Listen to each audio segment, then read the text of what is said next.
Good morning everyone. মই doctor Shariful Islam medical and health officer হিসাবে মই এতিয়া কর্মরত। Welcome to my YouTube channel doctor Islam's art. মই আজি খুব গুরুত্বপূর্ণ এটা বস্তুর ওপৰত ডিসকাশন কৰিবলৈ মই ভিডিওটো বনাবলৈ মই আজি আহিলো আপোনালোকৰ মাজত। আজি মই খুবেই এটা গুৰুত্বপূৰ্ণ বিষয় জাপানিজ এনকেফেলাইটিছ আপোনালোকে সবেই জানে। এই জাপানিজ এনকেফেলাইটিছ বেমাৰৰ ওপৰত মই আজি এটা বিতংভাৱে আলোচনা কৰি এটা ভিডিও বনাম বুলি মই আহিলো। আপোনালোকে নিশ্চয় আজিকালি নিউজবিলাক চাইছে যে ধুবুৰী ডিষ্ট্ৰিক্টকে ধৰি গোটেই অসমত বৰ্তমানলৈকে 26 জন মানুহ অলৰেডি আক্ৰান্ত হৈ মৃত্যুবৰণ কৰিছে। গতিকে এইটো এটা বহুত গুৰুত্বপূৰ্ণ বিষয়। জাপানিজ এনকেফেলাইটিছটো ভাইৰাছৰ দ্বাৰা আক্ৰান্ত হোৱা কিউলিচিন মস্কিটোৰ দ্বাৰা বিয়পোৱা বেমাৰ। বিশেষকৈ এই বেমাৰটো আমাৰ অসমত এন্ডেমিক বেমাৰ। এইটো আগৰে পৰা বেমাৰটো আছে, এনেকুৱা নহয় যে বেমাৰটো আমাৰ ইয়াতে এতিয়া নতুন ষ্টাৰ্ট হৈছে। বিশেষকৈ গ্ৰাম্য অঞ্চলত জলাশয় বা খেতি পথাৰ, বিশেষকৈ ধান পথাৰ য'ত নেকি পানী লগিং হৈ থাকে, ঠিক আছে, পানী য'ত নেকি পানী থাকে সেইবিলাক অঞ্চলত এই মহবিলাকে বংশ বিস্তাৰ কৰে। এইটো এটা ছিজনেল বেমাৰ হয়। বিশেষকৈ বাৰিষা কালত যেতিয়া খুব বৰ্তমান ৰেইনি ছিজনছ হয়, এই ৰেইনি ছিজনছত এই মহবিলাকে আহি সেই জলাশয়বিলাকত আহি বংশ বিস্তাৰ কৰে। এই বেমাৰটো বিশেষকৈ বাৰিষা কালত ৰেইনি ছিজনত অতি বেছিকৈ হোৱা দেখা যায়। এই বেমাৰটো 15 বছৰৰ তলৰ ল'ৰা ছোৱালীবিলাকক বেছিকৈ আক্ৰান্ত কৰে। এইটো এটা ভাল খবৰ যে এই বেমাৰটো আজিলৈকে এজন মানুহৰ গাৰ পৰা বেলেগ এজন মানুহৰ গালৈ ডিৰেক্টলি ইনফেকশ্যনটো যোৱা নাই। এইটো কেনেকৈ যায়? এই বেমাৰটো দুই প্ৰকাৰে বিয়পে। প্ৰথম প্ৰকাৰটো হ'ল ইনফেক্টেড গাহৰিৰ গাৰ পৰা এটা মহে কামুৰি যেতিয়া বেলেগ এটা গাহৰি কামুৰে, বেলেগ এটা গাহৰিৰ গালৈ ইনফেকশ্যনটো গুচি যায়। আৰু এটা হ'ল এড্ৰিড বাৰ্ড, এড্ৰিড চৰাই, বগলী, তাৰপিছত আপোনাৰ হাঁহ কুকুৰা, ইনফেক্টেড হাঁহ কুকুৰাৰ গাৰ পৰা মহে যেতিয়া কামুৰে তেতিয়া এটা ইনফেক্টেড হাঁহ কুকুৰাৰ পৰা বেলেগ এটা হাঁহ কুকুৰাৰ গালৈ ইনফেকশ্যনটো যায়। এই দুই প্ৰকাৰে বিয়পে। এতিয়া এই ইনফেক্টেড মহটোৱে যেতিয়া মানুহক কামুৰে তেতিয়া কি হয়? এই ভাইৰাছটো মানুহৰ গাত আহি যায় আৰু মানুহৰ গাত এই বেমাৰটো সৃষ্টি হয়। তো এতিয়া মই কিছুমান লক্ষণসমূহ মই এতিয়া ডিছকাছ কৰিবলৈ যাম যে এই বেমাৰটো গাত অহাৰ পিছত মানুহৰ গাত কেনেকৈ ইয়াৰ মানে চাইন্স চিমটমছ কেনেকৈ আহে, এই বস্তুখিনি মই এতিয়া ডিছকাছ কৰিব যাম। ইয়াৰ 3টা স্তৰত মানুহৰ গাত একচুৱেলি আপোনাৰ এই বেমাৰটোৰ কিছুমান লক্ষণবিলাক আহি যায়। প্ৰথম স্তৰত জেনেৰেলি জ্বৰ হ'ব, মূৰৰ বিষ হ'ব, খুব পেটৰ সমস্যা হ'ব, মানুহটো বহুত দুৰ্বলতা আৰু আলসতাত ভুগিব। এইবিলাক বেছি কিছুমান চিমটমছ আছে, সেইবিলাক হ'ল প্ৰথম স্তৰ। তো মই আপোনালোকে সবকে মই এইটো অনুৰোধ জনাম, যেতিয়াই আপোনালোকৰ এনেকুৱা জ্বৰ, মূৰৰ বিষ, পেটৰ সমস্যা, দুৰ্বলতা আৰু আলসতা যেতিয়া দেখা দিব তেতিয়া আপোনালোকে দেৰি নকৰি আপোনালোকে ওচৰত থকা হস্পিটেলত বা যিকোনো ডক্টৰৰ লগত লগ কৰিব পাৰে। নহ'লে কি হ'ব? এই বেমাৰটো প্ৰথম স্তৰৰ পৰা দ্বিতীয় স্তৰলৈ গুচি যাব। দ্বিতীয় স্তৰটোত আপোনাৰ কি হ'ব? এই লক্ষণবিলাক দ্বিতীয় স্তৰত যায় এমপ্লিফাইড ভাৰ্চনত আপোনাৰ গাত লক্ষণবিলাক দেখা দিব। এই দ্বিতীয় স্তৰটোত এনকেফেলাইটিক ষ্টেজ বুলি কোৱা হয়। সেইকাৰণে কোৱা হয় জাপানিজ এনকেফেলাইটিছ।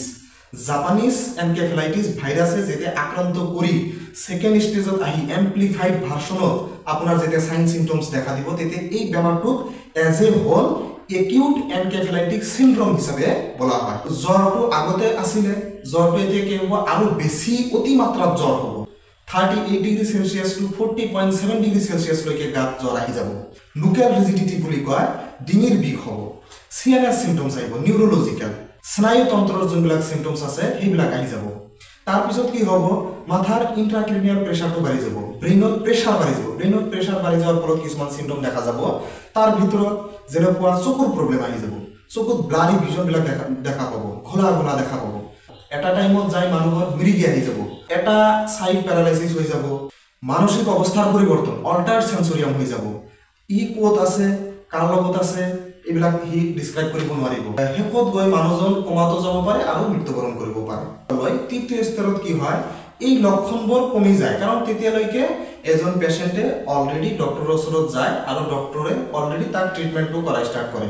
গতিকে ম্যাক্সিমাম সিমটমছ, যেহেতু ভাইৰাল বেমাৰৰ সিমটমবিলাক বহুত বেছিকৈ হয় আৰু ইয়াৰ ট্ৰিটমেন্টবিলাক সিমটমেটিক ট্ৰিটমেন্ট, সাধাৰণভাৱে ট্ৰিটমেন্ট কৰিলে ঠিক হৈ যায়। কিন্তু যদি দ্বিতীয় স্তৰতো ট্ৰিটমেণ্ট নাপায় তেনেহ'লে এই যে নিউৰলজিকেল প্ৰব্লেমবিলাক যিবিলাক আছিলে সেইবিলাক কিছুমান গাত গোটেই জীৱনৰ কাৰণে থাকি যায়। এজন মানুহে আগতে যেনেকৈ খোজকাঢ়িছিলে সেনেকৈ খোজকাঢ়িব নোৱাৰিব, এজন মানুহে আগতে যেনেকুৱা হাতেৰে কাম কৰিব পাৰিছিলে সেনেকুৱা কাম কৰিব নোৱাৰিব। এই ডিফেক্টবিলাক অলপমান হ'লেও গাত গোটেই জীৱনৰ কাৰণে থাকি যাব। 100জনক যদি আক্ৰান্ত হয় তাৰ ভিতৰত 100জনৰ ভিতৰত 20ৰ পৰা 40% মানুহ মৃত্যুমুখত পৰিব পাৰে। জাপানিজ এনকেফেলাইটিছ বেমাৰটোৰ কেছ ফেটালিটি ৰেট বহুত বেছি। এতিয়া মই আপোনালোকক এই বেমাৰটোৰ কেনেকৈ কণ্ট্ৰল কৰিব পাৰি, এই বেমাৰটোৰ পৰা কেনেকৈ হাত সাৰিব পাৰি, কেনেকৈ সুস্থ থাকিব পাৰি তাৰ ওপৰত মই এতিয়া অলপ ডিছকাশ্যন কৰিম। প্ৰথম কথাটো হ'ল আমাৰ government of India, government of Assam এই জাপানিজ এনকেফেলাইটিছ বেমাৰৰ ওপৰত বহুত গুৰুত্বপূৰ্ণভাৱে আগৰ পৰা কৰি আছে, এতিয়াও কৰি আছে। প্ৰথম কথাটো হ'ল জাপানিজ এনকেফেলাইটিছ বেমাৰটোৰ কাৰণে এটা সলিউশ্যন হ'ল ভেকচিনেশ্যন।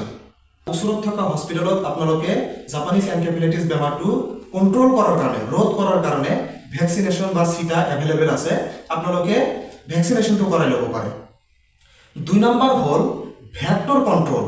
যিহেতু আমি জানিলোঁ যে জাপানিজ এনকেফেলাইটিছ বেমাৰটো মহে কামোৰাৰ ফলত হয়, গতিকে আমি যদি এই মহটোক ৰোধ কৰিব পাৰোঁ, মহটোৰ গ্ৰ' যদি ৰোধ কৰিব পাৰোঁ তেনেহ'লে আমি জাপানিজ এনকেফেলাইটিছটো আৰু বিস্তাৰ হোৱাত আমি বাধা দিব পাৰিম। তাৰ ভিতৰত গভৰ্ণমেণ্ট অফ আছামে, গভৰ্ণমেণ্ট অফ ইণ্ডিয়াই, গভৰ্ণমেণ্টে বহুত ধৰণৰ প্ৰক্ৰিয়াৰ যোগেদি যেনেকুৱা ইনডোৰ ফগিং, ঘৰে ঘৰে যাই ধোঁৱা স্প্ৰে কৰি দিয়া, ইনডোৰ ফগিং কৰি দিয়া, এই বস্তুবিলাক গভৰ্ণমেণ্ট অফ ইণ্ডিয়া বা গভৰ্ণমেণ্ট অফ আছামে এইবিলাক আগৰে পৰা এইবিলাক কৰি আছে, আগৰে পৰা দি আছে। এজন মানুহ হিচাপে আপোনাৰ কৰণীয় কি?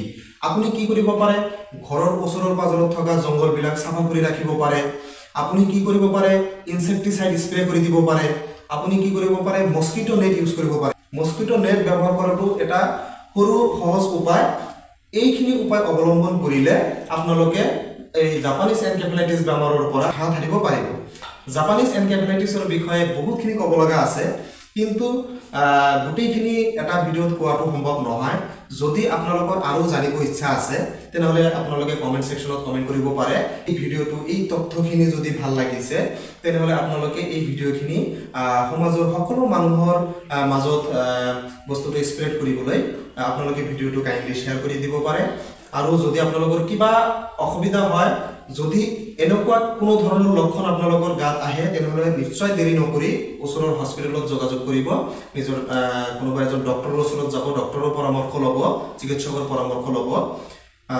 ভালে থাকক, সুস্থ থাকক।